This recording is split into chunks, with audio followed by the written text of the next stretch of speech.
You know, one of the things that we can't ignore is the fact that this man was not just a public servant for Maryland, a public servant for the world. Our political reporter, Pat Warren, we know you and I and Denise have all had many, many conversations with Congressman Cummings over the years. He was always the genuine article, I believe.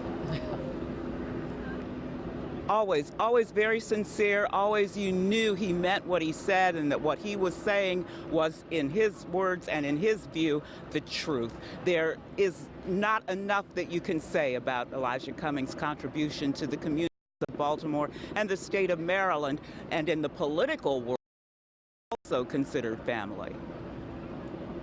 Paying respects to Elijah Cummings, the governor and First Lady, former Vice President Joe Biden and House Speaker Nancy Pelosi, Senators Elizabeth Warren, Kamala Harris, and Ben Cardin. It's a sad moment. We've lost our champion for social justice, but it's a day to celebrate. What an incredible life, what an accomplishment, how he mentored so many people. So the funeral will be sad, but it'll also be a celebration of a person that had a remarkable life. Fellow congressional delegation members Dutch Ruppersberger and John Sarbanes. Well, it's going to be very tough not to have Elijah with us anymore. He was a giant, and he was an anchor in the storm of what's happening in our politics these days, and we really relied on him heavily.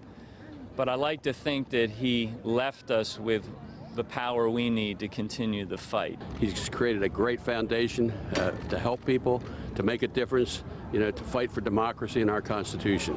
House members Alexandria Ocasio-Cortez and Ayanna Pressley, Congress, the state government, and the Baltimore region all represented here.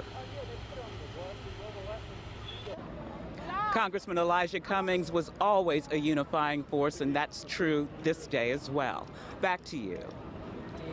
Indeed, Pat, thank you very much.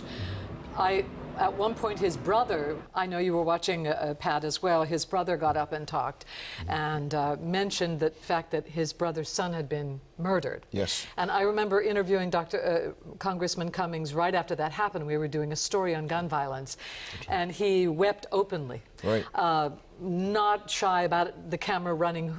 He allowed his emotions to flow freely, talking about it. And I was so moved to hear his brother talk about it the last time they were together. Right. He was still feeling the loss of his nephew in that violent way. I have a fond memory of Congressman Cummings. I was speaking over at Morgan State University, and I was to interview Congressman Cummings and show young journalists how to conduct an interview.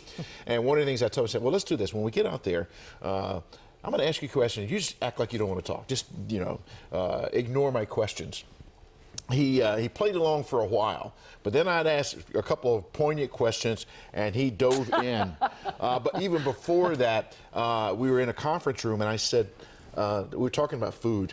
He loved to eat. And he said, I said something about, everybody talks about the best fried chicken, the best food, the best fish. And he said, well, you got to get the food from this particular restaurant. And we sent someone out. They brought the food back. We're sitting at this conference table. He says, whatever you do, don't tell Maya that I'm eating this, because I'm not supposed to be eating this. It was a great opportunity to sit there and enjoy him. His staff member, who I mentioned earlier, Harry Spike, said every day it would be, what are we getting for lunch today? Exactly. What are we getting for lunch today? Yeah.